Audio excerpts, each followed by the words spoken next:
కట్టేసుకున్నాను. అయితే అడ్డగా వచ్చిన వ్యక్తి గమనించాడు. ఇది దానికి చిన్న తాడు కట్టేసిన విషయం కూడా గమనించాడు. అంత సందేహం కలిగింది. ఆ ఏది చూస్తే అంత ఉంది, ఆ తాడు చూస్తే చిన్నది ఉంది, కట్టిన ఏమన్నా బుద్ధి జ్ఞానం ఉందా, అది పారిపోదా, పెంచుకోలేదా అని చెప్పి చిన్న సందేహం కలిగిన వెంటనే ఏం చేశాడంటే తను ఆ రోజు వెళ్ళిపోయాడు. మర్నాడు వచ్చినప్పటికీ ఏదో గెలిచిన అక్కడే ఉంటాడు. వెంటనే వెళ్ళి డాక్టర్ స్థానంగా వెంటనే వెళ్ళి ఏమైనా అసలు బుర్ర ఉందా, బుద్ధి ఉందా, అంత పెద్ద చెప్తే చిన్న దాడి పెట్టావు, అది పారిపోలేదా అని అడిగాడు. ఆయన ఏమన్నారంటే అయ్యా నువ్వు చెప్పింది కరెక్టే, కానీ నేను ఏనుగుని చిన్న పిల్లగా ఉన్నప్పుడు తీసుకొచ్చాను, చాలా చిన్న పిల్లగా ఉన్నప్పుడు తీసుకొచ్చినప్పుడు ఆ ఏనుగుని ఈ తాడుతో కట్టాను. ఆ రోజు అది చాలా ప్రయత్నం చేసింది పారిపోవడానికి ప్రయత్నం చేసింది, చాలా ట్రై చేసింది, కానీ అది ఆ తాడు దగ్గర పారిపోలేకపోయింది. దానికి కాలు వరుసుకోవడం కానీ దెబ్బతగడం కానీ అర్థం కానీ జరిగింది. సో అదేం ఫిక్స్ అయింది, ఈ తాడు నాకన్నా చాలా బలమైనది, నేను ఈ తాడు నుంచి తప్పించుకోలేదన్న కండిషన్కి ఆ ఏనుగు వచ్చేసింది. ఆ ఏనుగు పిల్ల పెరిగి పెద్దదైంది, కానీ దాని మైండ్ లో కండిషనింగ్ ఉండిపోయింది. ఏమని, ఈ తాడు నాకన్నా చాలా బలమైంది, దీన్ని ఎక్కడికి పారిపోలేము. ఈ కండిషనింగ్ లో ఏనుగు, ఇదే కండిషనింగ్ లో మనం కూడా ఉన్నాము. మెయిన్ గా మనం కూడా ఇదే కండిషనింగ్ లో ఏది ఎలా అయితే ఉందో కొన్ని విషయాలన్నీ అదే కండిషనింగ్ లో ఉన్నాం.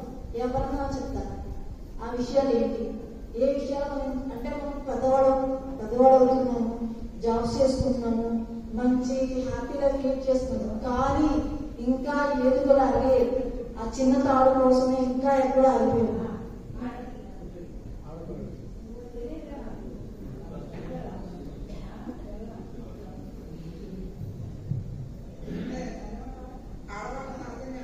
ఆవిడకి ఇద్దరు కూతుళ్ళు, రెండో అమ్మాయి మా ప్రాజెక్ట్ లో ఉంది. ఆవిడ ఏం చేశారంటే ఆ అమ్మాయికి వండి పెట్టేంత టైం లేక గవర్నమెంట్ స్కూల్ కాబట్టి మధ్యాహ్నం భోజనం పెడతారు కాబట్టి ఆ అమ్మాయి దగ్గర 10 రూపాయలు ఇచ్చారు. రోజు 10 రూపాయలు ఇవ్వడం వల్ల ఆ అమ్మాయి ఏం చేసింది, రోజుకి 2 ప్యాకెట్లు, ఓ రోజు లేసులు, ఓ రోజు కుర్కురే, ఓ రోజు బింగో, ఓ రోజు ట్యాంగో, ఓ రోజు ఎగుతూ ఆడుకుంటా రోజు 2 ప్యాకెట్లు తినేసేది. ఈ అమ్మాయిని ఎప్పుడు కూడా వాళ్ళ అమ్మ పీరియడ్స్ వస్తున్నాయో అమ్మ అని అడగలేదు. ఆ అమ్మాయి వీళ్ళ అమ్మకి ఏ సమాధానం చెప్పలేదు. దాదాపు 8 నెలలు గడిచాయి.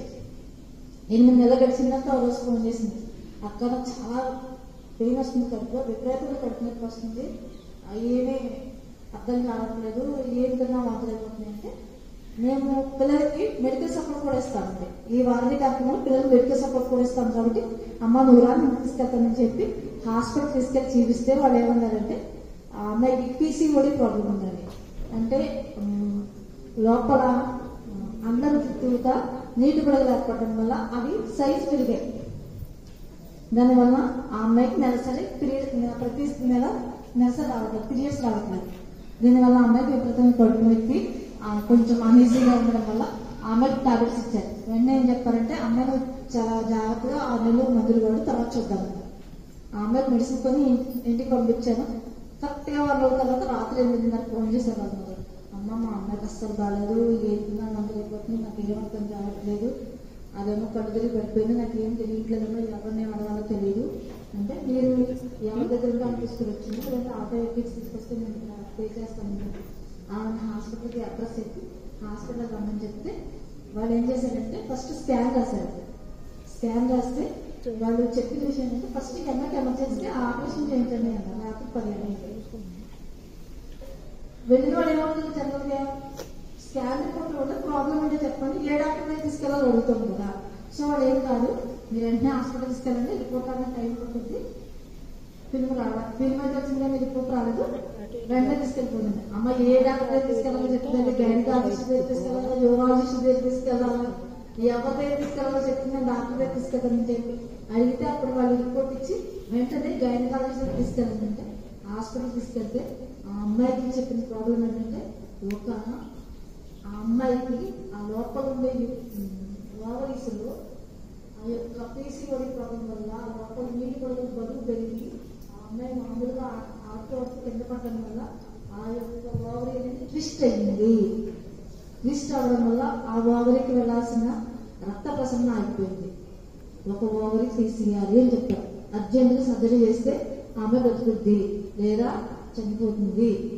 ఆమె బ్లడ్ సర్క్యులేషన్ ఆగిపోయింది. అంటే రాత్రికి రాత్రి వాళ్ళ మదర్కి ఏమీ తెలియదు, చదువుకోలేదు, చెప్పిన అర్థం కాని పరిస్థితి. చాలా ట్రై చేశారు కానీ అవ్వలేదు. వాళ్ళ ఇంట్లో చదువుకున్న వాళ్ళు చెప్తే అమ్మాయి ప్రాణం కన్నా ఎక్కువేం కాదని చేయించింది.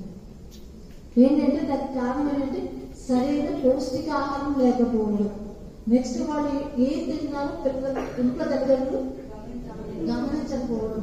ఆడపిల్ల కన్నా మెచ్చుగా ఆడపిల్లలకి నిజంగా ఈ కంటెంట్ అవసరమా కాదా అనే విషయాన్ని ఫస్ట్ పిల్లలు 7th క్లాస్ నుంచి పిల్లలు కూర్చోబెట్టి వాళ్ళతో మాట్లాడి డిస్కస్ చేసి వాళ్ళకున్న డౌట్స్ క్లియర్ చేస్తున్నాం. ఇంకా చాలా ఒక స్టిగ్మా ఏంటంటే చాలా మంది పిల్లలకి వైట్ డిశ్చార్జ్ ఎంత ఉందో తెలియదు. అది ఇంకా భయపడతారు పిల్లలు.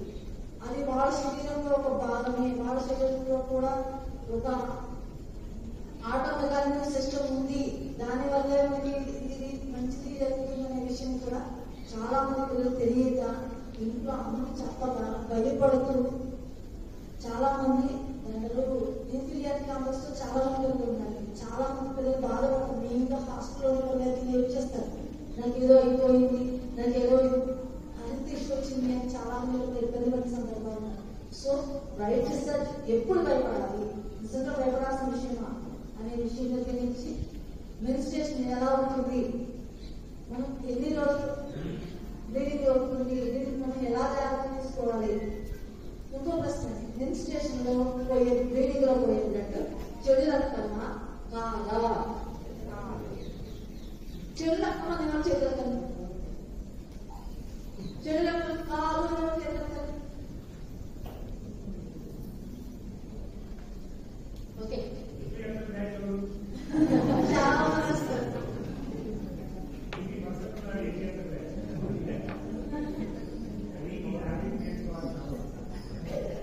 పిల్లలకి ఫస్ట్ ఇంట్లో అమ్మ చెప్తుందంటే ఫస్ట్ ఇంట్లో అమ్మ, మన ఇంట్లో అమ్మ కడుపునొప్పి వస్తుంది, ఎంత పోతే అంత మంచిదమ్మా నీతో చెప్తారు. ఎంత పోతే అంత మంచి బయటికి, ఎంత బయటికి అయితే అంత మంచిదమ్మా నీకు, అది వేస్తున్నదే కదా నీకు మంచి బ్లడ్ వస్తుందే చెప్తున్నాం. కానీ అది మన శరీరంలో రక్తమే, మనకి అది అనావశ్యక రక్తమే తప్ప చెడు రక్తం కాదు. అది ఎక్కువగా పోతే మనకి ఎనీమియా వచ్చే ఛాన్సెస్ ఉన్నాయి. తల్లి చెప్పలేదు, ఎందుకంటే తల్లికి కూడా ఆ 20 శాతం